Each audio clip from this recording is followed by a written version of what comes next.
S academy. My name is CS Payal Pokhli and आज इस video में हम देखने वाले हैं क्लास 12 का बिजनेस स्टडीज का चैप्टर 5 का फास्ट ट्रैक रिवीजन। यस, हमारे चैनल पे चल रही है एक सीरीज जिसमें हम हर एक चैप्टर को 15 to 20 मिनट्स के अंदर अंदर कंप्लीट करवा के आपको अच्छे से बढ़िया तरीके से समझा रहे हैं। ये हम इसलिए कर रहे हैं ताकि बोर्ड से पहले कम समय में आप अपनी प्रिपरेशन बहुत ही बढ़िया तरीके से कर लें। ठीक है, इसी सीरीज में आज हमारा 5th चैप्टर कवर होगा जिसका नाम है ऑर्गेनाइजिंग। चलिए भाई, चैप्टर के नाम के ऊपर थोड़ा सा बात कर लेते हैं। ऑर्गेनाइजिंग का मतलब क्या होता है नॉर्मल लेमन्स लैंग्वेज में? किसी भी चीज को सिस्टमैटिकली अरेंज करना, बस यही होता है ऑर्गेनाइजिंग में।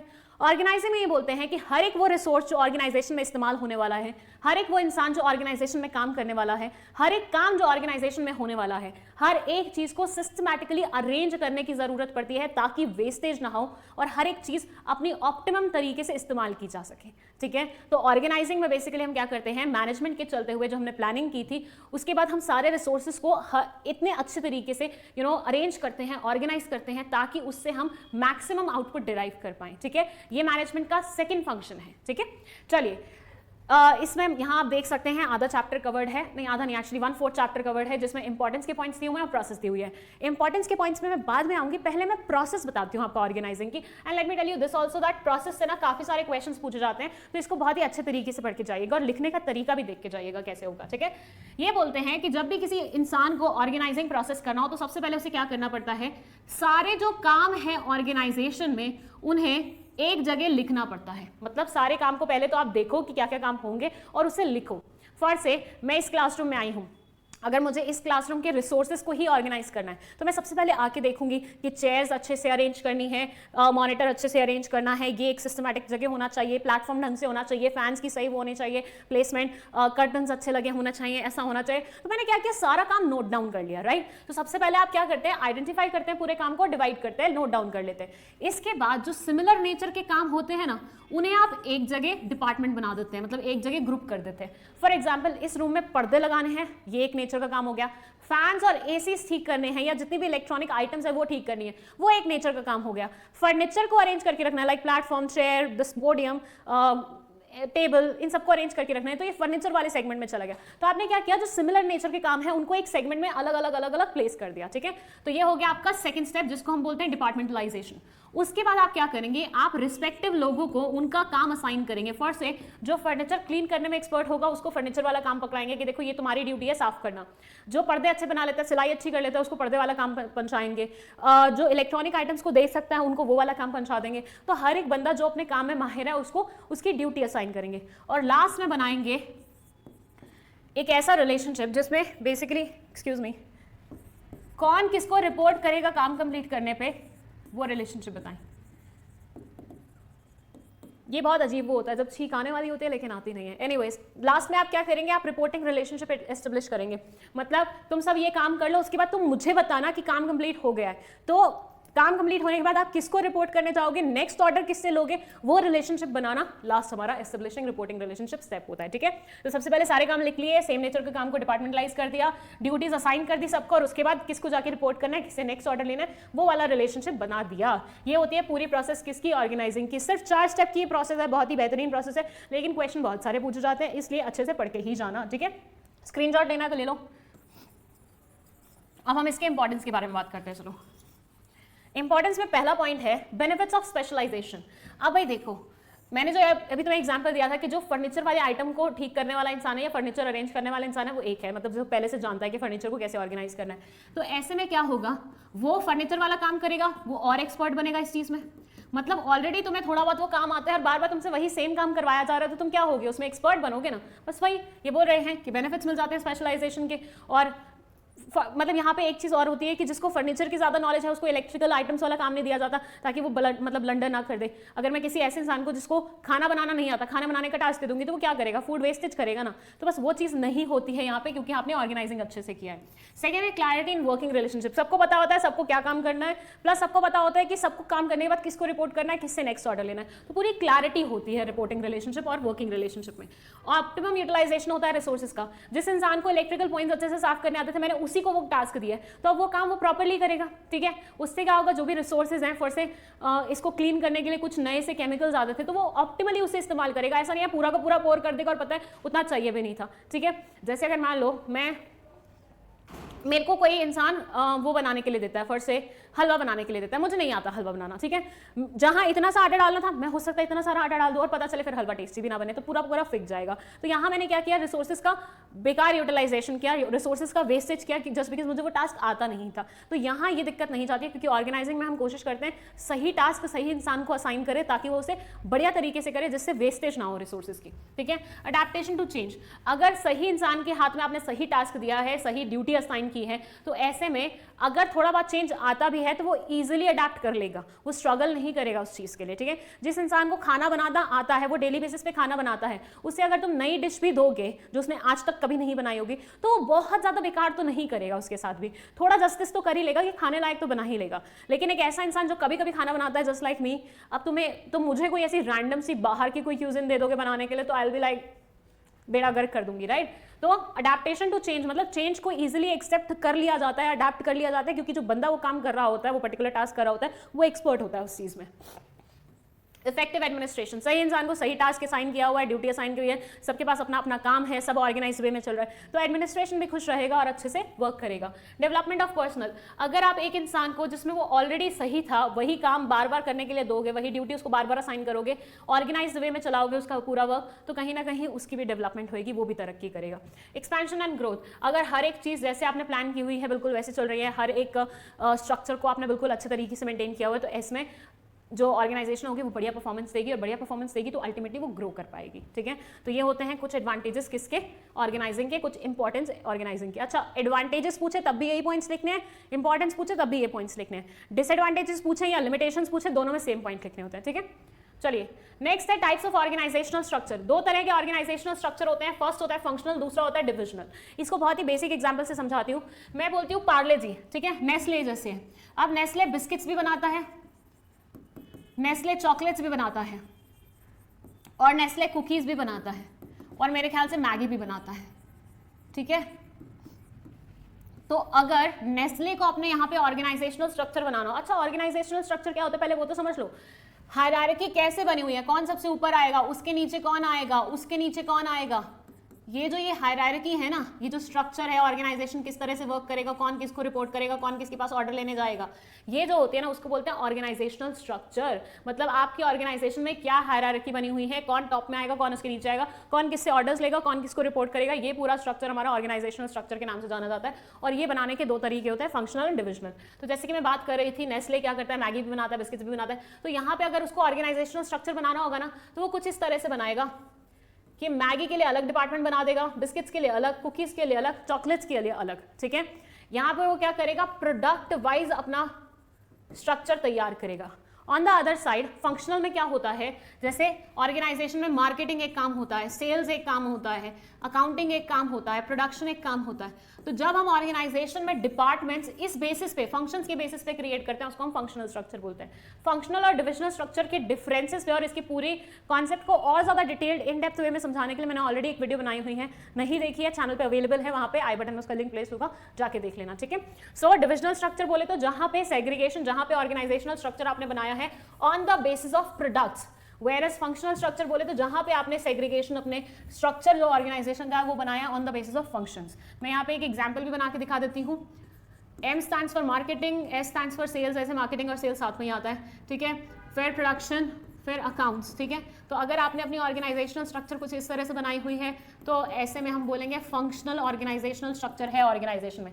वहीं पे अगर आपने अपनी स्ट्रक्चर कुछ इस तरह से बना रखी है, मैगी, बिस्किट्स, चॉकलेट्स, कुकीज, यहाँ पे आ गया टॉप लेवल वाला ऐसे, तो ये कहलाई जाएगी प्रोडक्ट के बेसिस पे स्ट्रक्चर, जिसको हम बोलते हैं डिविजनल स्ट्रक्चर। तो फंक्शनल स्ट्रक्चर फंक्शन के बेसिस पे बनाई जाती है, डिविजनल स्ट्रक्चर डिवीजन प्रोडक्ट के बेसिस पे बनाई जाती है।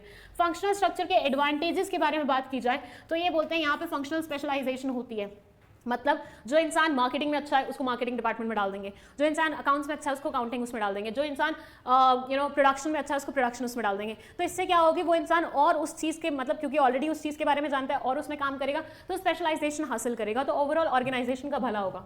बेटर कंट्रोल एंड कोऑर्डिनेशन, ऐसे वाले सिस्टम में ना कंट्रोल बहुत अच्छे से एस्टेब्लिश किया जा सकता है, क्योंकि पूरा पता होता है कि एक डिपार्टमेंट से गलती हुई है तो कौन सा वाला डिपार्टमेंट है, फिक्स करना बहुत ज़्यादा ईजी हो जाता है। फिर यहाँ पे बोलते हैं एफिशिएंसी, ये बहुत एफिशिएंटली काम करते हैं क्योंकि जो काम करने में प्रो है वो वही काम कर रहा है, ठीक है। मिनिमाइजेस कॉस्ट, यहाँ पे ना डुप्लीकेशन नहीं होता वर्क का, जिसकी वजह से कॉस्ट बहुत ज़्यादा कम आती है।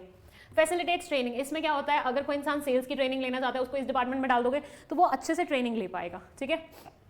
फिर है प्रॉपर अटेंशन, यहाँ पे हर काम पे प्रॉपर अटेंशन दिया जाता है क्योंकि अकाउंट्स वाले डिपार्टमेंट में वही काम हो रहा है जो अकाउंट से रिलेटेड है, तो वो पूरा अटेंशन के साथ करेंगे वो पर्टिकुलर काम, ठीक है। डिसएडवांटेजेस में ये बोलते हैं कि और ओवरऑल ऑर्गेनाइजेशनल ऑब्जेक्टिव पे कम एम्फेसिस डाला जाता है, मतलब यहाँ पे क्योंकि हर एक डिपार्टमेंट अपने डिपार्टमेंट में इतना ज़्यादा व्यस्त हो जाता है, इतना ज़्यादा मस्त हो जाता है कि वो ऑर्गेनाइजेशन के ऑब्जेक्टिव को तो भूल ही जाता है। फॉर एग्जांपल आप लोगों ने कभी ऐसी ऑर्गेनाइजेशन के बारे में सुना होगा या फिर अपने पेरेंट्स से ही सुना होगा, अगर वो किसी एक पर्टिकुलर डिपार्टमेंट में काम करते हैं तो वो यूजुअली ऐसा बोलते हैं कि हमारे डिपार्टमेंट का इस बार दूसरे डिपार्टमेंट से कॉम्पिटिशन चल रहा है, हमारा डिपार्टमेंट उनसे बेटर परफॉर्म करना चाहिए।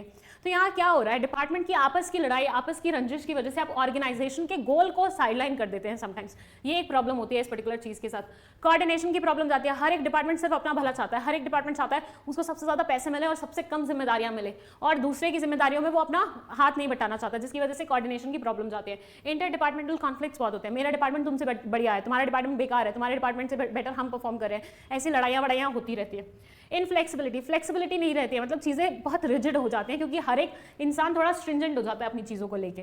डिफिकल्टी इन फिक्सिंग अकाउंटेबिलिटी, ऐसे में ना जो जवाबदेही होती है ना वो फिक्स करना बहुत ज़्यादा डिफिकल्ट हो जाता है। रीजन बिंग हर एक इंसान अपने उसमें मगन है, हर एक इंसान अपने काम में वो कर रहा है, तो ओवरऑल किसी प्रोडक्ट ने अगर अच्छा परफॉर्म नहीं किया तो फिर आप कौन से वाले डिपार्टमेंट को जिम्मेदार ठहराओगे उसके लिए, वो बहुत दिक्कत वाली बात हो जाती है, ठीक है। प्रोडक्शन डिपार्टमेंट बोलेगा हमारा तो काम ही नहीं था ये, सेल्स डिपार्टमेंट बोलेगा अरे ये तो प्रोडक्शन डिपार्टमेंट ने गलती करी है, तो यहाँ पे एक दूसरे पे वो उंगलियां उठाते रहेंगे, ओवरऑल ये नहीं देखेंगे कि एक्चुअली किसकी गलती थी और किसको बेटर परफॉर्म करना चाहिए था, ठीक है।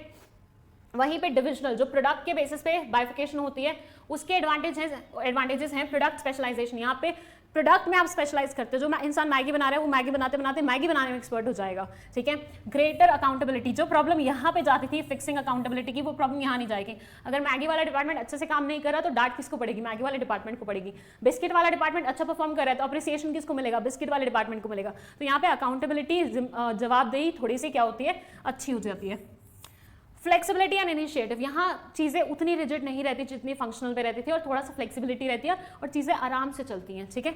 और लोग इनिशिएटिव भी लेते हैं, और एक्सपेंशन एंड ग्रोथ भी थोड़ा सा इजी होता है। कैसे, अभी 4 डिपार्टमेंट्स थे, ठीक है, अब हम बेवरेजेस का भी एक डिपार्टमेंट ऐड करना चाहते हैं। क्या करना है, बस एक नया डिपार्टमेंट ऐड करना है, तो ग्रो करवाना और एक्सपैंड कराना सबसे सिंपल होता है with this particular thing.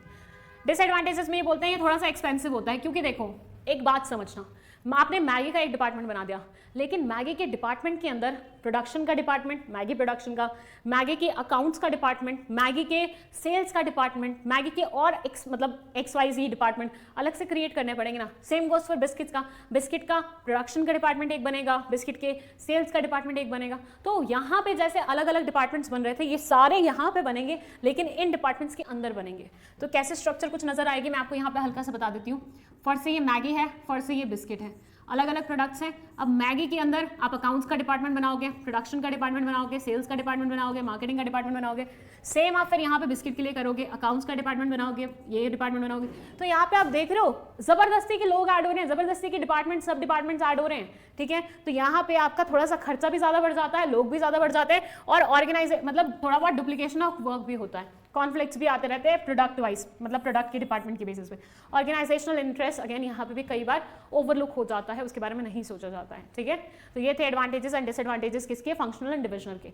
Now let's move to types of organisation. 2 तरह की ऑर्गेनाइजेशन होती है, one is formal, another one is informal. मैं क्लास में पढ़ा रही हूँ, किसको, अपने स्टूडेंट्स को। मेरे और स्टूडेंट्स के बीच में क्या है, एक फॉर्मल रिलेशनशिप है। मैं उनकी टीचर हूँ, वो मेरे स्टूडेंट्स हैं, मैं उनकी सीनियर हूँ, वो मेरे सबऑर्डिनेट्स हैं, ठीक है। ये इंटेंशनली क्रिएट किया गया है तरीका कि मैं उनके ऊपर प्लेस्ड होंगी और वो मेरे स्टूडेंट्स बीइंग मेरे सबऑर्डिनेट्स प्लेस्ड होंगे, ठीक है। लेकिन out of all the students मेरी एक स्टूडेंट से अच्छी रेपो है, मुझे ब्रेक में उसके साथ बात करना, उसके साथ टिफिन शेयर करना अच्छा लगता है। अब क्या ये रिलेशनशिप बनाया गया है ऑर्गेनाइजेशन द्वारा? नहीं, मैंने और उसने क्योंकि हमारी वाइब मिलती है वो रिलेशनशिप बना लिया, ठीक है। तो ये कहलाया जाएगा इनफॉर्मल रिलेशनशिप। ऑर्गेनाइजेशन में जो रिलेशनशिप ऑर्गेनाइजेशन द्वारा बनाया जाता है फॉर्मली, उसे हम बोलते हैं फॉर्मल रिलेशनशिप या फॉर्मल ऑर्गेनाइजेशन। लेकिन लोग एक दूसरे से, उनकी वाइब क्लिक कर जाती है, सोशली एक दूसरे से अट्रैक्ट हो जाते हैं, तो उसकी वजह से जो रिलेशनशिप फॉर्म हो जाते हैं, जहां पे आप किसी की सुपीरियर होने का या सबऑर्डिनेट होने का फर्क नहीं रखते हैं, तो उस पर्टिकुलर टाइप के रिलेशनशिप को हम बोलते हैं इनफॉर्मल ऑर्गेनाइजेशन का रिलेशनशिप, ठीक है। इसके एडवांटेजेस ये हैं कि यहाँ पे रिस्पॉन्सिबिलिटी फिक्स करना इजी है क्योंकि हर एक का लेवल सेट किया गया, हर एक की हायरार्की ऑलरेडी बनाई गई है। ड्यूटीज की क्लैरिटी रहती है, किसको क्या काम करना है, स्टूडेंट्स को होमवर्क करके आना है, टीचर को पढ़ाना है, सब क्लियर है पहले से। यूनिटी ऑफ कमांड, इसमें क्या होता है कि एक इंसान को ऑर्डर सिर्फ एक ही इंसान से मिलेगा, 2-4 लोग मिलकर उसे ऑर्डर नहीं दे सकते, जिससे कंफ्यूजन अराइज नहीं होती है। Accomplishment of organisational objective, organisation के जो ऑब्जेक्टिव्स होते हैं उनको अकम्पलिश करना थोड़ा सा ईजी हो जाता है। स्टेबिलिटी, ये थोड़ा स्टेबिलिटी एस्टेब्लिश करते हैं क्योंकि ये फिक्स कर दिए जाते हैं और बार बार चेंज नहीं होते रहते कि कल तुम्हारा बॉस वो था, आज तुम्हारा बॉस ये हुआ, कल एक बॉस था, आज 2 बॉस हो जाएंगे, ऐसा कुछ नहीं होता। स्टेबिलिटी मेंटेन रहते हैं, जो बॉस था पहले से, जो पोस्ट थी वो सेम चलती रहेगी सालों साल। इसके डिसएडवांटेजेस ये हैं, प्रोसीजरल डिलेस होते हैं। फॉर से मेरे स्टूडेंट्स को कोई क्वेश्चन का आंसर चाहिए चेयरमैन सर से, तो मेरे को पहले वो क्वेश्चन पूछेंगे, फिर मैं आगे हेड मिस्ट्रेस से पूछूंगी, फिर वो आगे प्रिंसिपल के पास जाएंगे, वो प्रिंसिपल आगे चेयरमैन के पास जाएंगे, फिर चेयरमैन जवाब देगा तो प्रिंसिपल को देगा, फिर प्रिंसिपल हेड मिस्ट्रेस को देगा वो जवाब, फिर हेड मिस्ट्रेस मुझे देगी और फिर अल्टीमेटली मैं तुम्हें वो जवाब दूंगी। तो कितना टाइम लग गया एक सिंपल से क्वेश्चन का आंसर जानने में। तो यहाँ पे डिलेज होते हैं क्योंकि एक हायरार्की को आपको फॉलो करना पड़ता है, एक चेन ऑफ कम्युनिकेशन को आपको फॉलो करना पड़ता है। लैक ऑफ इनिशिएटिव, लोग यहाँ पे फिर इनिशिएटिव्स लेने से थोड़ा सा घबराते हैं, थोड़ा सा डरते हैं क्योंकि फॉर्मल है हर एक चीज़। Difficulty to fully understand human relationship, यहाँ पे थोड़ा सा ह्यूमन रिलेशनशिप को अच्छे से समझने में डिफिकल्टी आती है क्योंकि हर कोई बहुत ही फॉर्मल वे में बात करता है, हर कोई सिर्फ उतनी ही बात कर पाता है जितना उसको लगता है कि सामने वाला ऑफेंड ना फील करे, और उतना खुल के भी बात नहीं कर पाता क्योंकि सीनियर जूनियर वाला रिलेशनशिप आ जाता है। Whereas इनफॉर्मल के एडवांटेजेस में ये बोलते हैं फास्टर स्प्रेड है, वो बोलते हैं ना कि कोई भी अफवाह आग की तरह फैलती है, वो ये अफवाह वाली चीज़ है। इनफॉर्मल में अफवाह वाली चीज़ ही आती है, र्यूमर्स वगैरह जो होते हैं ऑर्गेनाइजेशन में इनफॉर्मल के थ्रू ही स्प्रेड होते हैं। किसी का किसी के साथ अफेयर है, कोई किसी से बात कर रहा था, कोई आज गंदे कपड़े पहन के आया, कोई आज स्टिंग कर रहा था, ऐसी सारी इन्फॉर्मेशन तो फटाफट फैलती है, मतलब बहुत जल्दी फैलती है। तो इन्फॉर्मेशन का स्प्रेड होने का जो स्पीड होता है वो बहुत ज़्यादा होता है। ये सोशल नीड्स फुलफिल करते हैं। हर एक इंसान जो किसी भी ऑर्गेनाइजेशन को ज्वाइन करता है वो ये सोचता है कि यार मेरे 2-3 दोस्त तो बन जाएं जिनकी वजह से मैं ऑर्गेनाइजेशन में इजीली अपना टाइम काट पाऊँ। तो वो जो मेरी सोशल नीड है वो फुलफिल हो जाती है इनफॉर्मल ऑर्गेनाइजेशन से। इनएडिक्वेसीज ऑफ द फॉर्मल स्ट्रक्चर, ये क्या करता है, ये बेसिकली फॉर्मल स्ट्रक्चर की जो इनएडिक्वेसीज होते हैं ना, जो नेगेटिव्स होते हैं, उनको थोड़ा सा कवर करने का काम कर देता है। मैं किसी ऑर्गेनाइजेशन को ज्वाइन करती हूँ, मेरा बॉस खड़ूस है लेकिन मेरे फ्रेंड्स बहुत अच्छे हैं वहाँ पे जो बने हुए हैं, मेरे कोलीग्स बहुत अच्छे हैं या मेरे जूनियर्स बहुत अच्छे हैं, तो उनके चलते हुए मैं फिर अपने बॉस का एटीट्यूड एक टाइम के लिए झेल भी सकती हूँ, ठीक है, वो चीज़ हो जाती है। डिसएडवांटेजेस में ये बोलते हैं स्प्रेड र्यूमर्स, जितनी भी अफवाहें फैलती हैं वो सारी इसी चैनल से फैलती हैं। कोई भी फॉर्मली एक दूसरे को लेटर लिख के ये नहीं बोलेगा, मतलब कोई भी सीनियर अपने जूनियर को लेटर लिख के ये नहीं बताएगा कि तुझे पता है वो पोस्ट के बंदे और वो पोस्ट के बंदी का अफेयर चल रहा है, ये नहीं बताया जाएगा। लेकिन अगर साथ लंच करें, अरे तुझे पता है, तूने सुना उसकी बहुत बात चल रही है उसके साथ, ऐसे र्यूमर्स इसी के थ्रू फैलते हैं, ठीक है, अफवाहें सारी इसी के थ्रू फैलती हैं। रेजिस्टेंस टू चेंज, मेरा बॉस कुछ नया चेंज लाना चाह रहा है ऑर्गेनाइजेशन में, लेकिन मेरे और मेरे कोलीग्स की बहुत अच्छी दोस्ती है, हम लोगों ने ग्रुप बना लिया, हमने ब्रेक टाइम में डिसाइड किया बॉस को ये इनिशिएटिव लाने ही नहीं देंगे। तो बॉस जो नए चेंज लाने के बारे में सोच रहा था, हम लोगों ने इनफॉर्मल जो हमारा रिलेशनशिप था उसके चलते हुए बॉस को वो इनिशिएटिव लाने से रोक दिया। तो ऐसा कई बार होता है, चेंज लाने से रेजिस्टेंस शो करते हैं। Priority to group interest, boss ने कोई काम बोला करके आना है, मेरे दोस्त को किसी चीज़ की ज़रूरत थी, मैं प्रायोरिटी दे रही हूँ मेरे दोस्त की ज़रूरत को इंस्टेड ऑफ बॉस के काम को। तो यहाँ पे कई बार आप ग्रुप के इंटरेस्ट को ज़्यादा प्रायोरिटी दे देते हैं इंस्टेड ऑफ ऑर्गेनाइजेशन के इंटरेस्ट को, ठीक है। तो ये थे types of organisation. Now let's move to the last part of this particular chapter, जो कि है डेलीगेशन। डेलीगेशन का क्या मतलब होता है, अगर किसी इंसान के पास बहुत सारा काम है, बहुत सारा बोझा है, तो वो बोझा वो अगर किसी और को थोड़ा बहुत पास ऑन करता है तो उसको हम डेलीगेशन बोलते हैं। एक माँ है, उसके सर पे बहुत सारा सामान रखा हुआ था, उससे उठाया नहीं जा रहा, तो उसने अपने बच्चे के सर पे 2 ईंटें इनमें से रख दी, उससे भी बोझा उठाया जा रहा है, अब इससे भी बोझा उठाया जा रहा है और ये भी लायक हो रहा है बोझा उठाने के। इस पर्टिकुलर चीज़ को हम बोलते हैं डेलीगेशन। जब अपना भार हम किसी और के कंधों पे रख देते हैं उसे हम बोलते हैं डेलीगेशन। इसका इंपॉर्टेंस क्या है, इससे इफेक्टिव मैनेजमेंट होती है। देखो, अगर माँ पूरा बोझा अपने सर पे लेके घूमती रहेगी तो हो सकता है आधे घंटे बाद वो बेहोश हो जाए, आगे का काम करने के लायक ही ना बचे। लेकिन वहीं पे अगर वो 2 ईंट अपने बच्चे को दे देती है, पकड़ा देती है, बच्चे का तो भला हो रहा है क्योंकि बच्चा भी बचपन से सीख रहा है बोझ उठाना, ठीक है, लेकिन एट द सेम टाइम माँ अब इफेक्टिवली काम कर पा रही है। तो जब भी हम डेलीगेशन करते हैं ऑर्गेनाइजेशन में, जो भी सीनियर्स होते हैं उनका काम अगर थोड़ा बहुत डेलीगेट कर देते हैं उनके सबऑर्डिनेट्स को, तो सीनियर बढ़िया तरीके से एडमिनिस्ट्रेशन संभाल पाते हैं। इससे एम्प्लॉय का भी डेवलपमेंट हो जाता है, जैसे कि मैंने बोला बच्चा भी बचपन से सीख जाता है कि कैसे उठाया जाता है। मोटिवेशन ऑफ एम्प्लॉयज़ की मोटिवेशन बढ़ जाती है। बच्चे को ना दिल में ये लगेगा माँ मुझे अब लायक समझती है अपना बोझ शेयर करने के, तो उसका मोटिवेशन लेवल बढ़ जाएगा, उससे नहीं भी उठाया जा रहेगा ना, ही विल बी लाइक मेरी माँ ने मुझ पर विश्वास दिखाया, मैं उठा के दिखाऊंगा इसे, ऐसा हो जाएगा। फैसिलिटेशन ऑफ ग्रोथ, इससे कहीं ना कहीं ऑर्गेनाइजेशन ग्रो भी करती है, क्योंकि फिर जो बड़े लोग हैं, जो सुपीरियर लोग हैं, जो अपना काम डेलीगेट कर रहे हैं जूनियर लोगों को, वो फिर मेन मुद्दों पे फोकस कर पाएंगे। मेन मुद्दों पे फोकस करेंगे, ऑर्गेनाइजेशन ग्रो करेगा, ऑर्गेनाइजेशन अच्छा परफॉर्म करेगा। बेसिस ऑफ मैनेजमेंट हायरार्की, इससे मैनेजमेंट हायरार्की सेट होती है। बेटर कोऑर्डिनेशन, कोऑर्डिनेशन भी कहीं ना कहीं इस चीज़ से इंप्रूव होता है, क्योंकि ऑब्वियसली माँ और बेटे का तालमेल इस चीज़ से बढ़ेगा ही ना, और वही तालमेल तो कोऑर्डिनेशन कहलाया जाता है।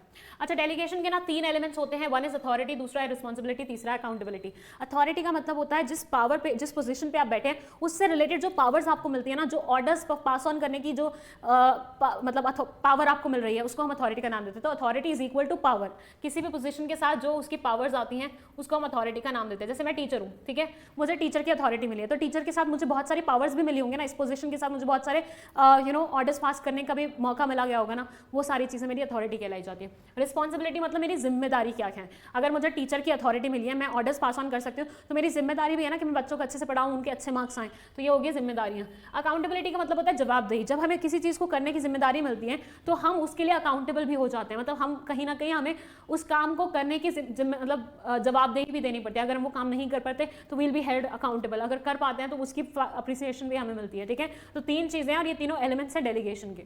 एक्सटेंट ऑफ डेलीगेशन, ये बोलते हैं ऑर्गेनाइजेशन में 2 स्ट्रक्चर होती है, सेंट्रलाइजेशन, डिसेंट्रलाइजेशन। सेंट्रलाइजेशन में क्या होता है, सारी की सारी पावर्स जो हैं, जो अथॉरिटी है, वो पूरी की पूरी सेंट्रल हैंड्स में होते हैं, किसी एक पर्टिकुलर बॉडी के हाथ में होती है। डिसेंट्रलाइजेशन में पावर सेग्रीगेट हो जाती है, हर लेवल का इंसान अपने लिए खुद डिसीजन मेकिंग कर पाता है। यहाँ पे पूरी डिसीजन मेकिंग सेंट्रल बॉडी करेगी, पूरा जो भी डिसाइड करना है सेंट्रल बॉडी करेगी। यहाँ डिसीजन मेकिंग कोई भी कर सकता है, जो भी जिस लेवल पे क्वेश्चन, मतलब जिस लेवल का वो पर्टिकुलर डिसीजन हो, ठीक है। डिसेंट्रलाइजेशन में ये बोलते हैं सबऑर्डिनेट्स को इनिशिएटिव मिलने का मौका मिल जाता है, क्योंकि सबऑर्डिनेट्स को डिसाइड करने का मौका दिया जा रहा है, उनको भी पावर मिल रही है, अथॉरिटी मिल रही है अपने लेवल पे डिसीजन मेकिंग करने की। Develops managerial talent for the future, अगर हर इंसान को मौका दिया जाएगा कि ये तुम्हारे सामने स्थिति है, तुम्हें संभालनी है, तो वो सीखता सीखता इतना बढ़िया बन जाएगा कि वो पूरे ओवरऑल ऑर्गेनाइजेशन की मैनेजमेंट संभाल सकता है एक दिन में।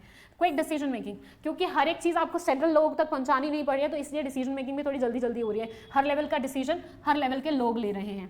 Relief to top management, top management की अब सरदर्दी नहीं है कि छोटे छोटे टास्क भी हमारे पास आएंगे, छोटे छोटे काम भी हमारे पास आएंगे, छोटे मोटे काम वो लोग अपने लेवल पर निपटा लेंगे। इससे ग्रोथ भी होती है, क्योंकि हर इंसान को लगता है कि मेरे को इतना पावर मिल रहा है, तो मैं क्यों ना उसका बढ़िया तरीके से इस्तेमाल करूँ और बढ़िया अपनी तरफ से आउटपुट दूँ। हर कोई अपना मैक्सिमम देने की कोशिश करता है, जिससे अल्टीमेटली ग्रो करता है ऑर्गेनाइजेशन, और इससे कंट्रोल भी बेटर तरीके से होता है, क्योंकि हर ऑर्गेनाइजेशन का लेवल डिसाइड करता है उसके लिए, मतलब अपने लिए डिसीजन मेकिंग खुद करता है, तो गलती करता है तो उसके ऊपर जवाबदेही भी आ जाती है और वो अच्छे से अपनी परफॉर्मेंस को एनालाइज भी कर पाता है, ठीक है। तो ये हो गया हमारा लास्ट पार्ट इस चैप्टर का, और इसी के साथ ये चैप्टर यहीं पे कंप्लीट होता है। आई होप ये अच्छे से आपको रिवाइज हो गया है। मैं जितना इसको बढ़िया तरीके से कर सकती थी कवर, मैंने करने की कोशिश की है। छोड़ा तो मैंने कुछ भी नहीं है, बट स्पीड को लेके अगर आपको कोई इशू हो तो आप 2x करके देख सकते हैं, ठीक है। बाकी इसके बाद आएगा इसी चैप्टर का question answer, most important question वाला वीडियो, वो देख लीजिएगा, जिसमें मैंने सारे क्वेश्चन जो इस चैप्टर के इंपॉर्टेंट हैं, MCQs 3 मार्क्स 4 मार्क्स 6 मार्क्स सब कवर करने की कोशिश की है, ठीक है। आज के लिए इतना ही, मिलते हैं नेक्स्ट वीडियो में, बाय बाय।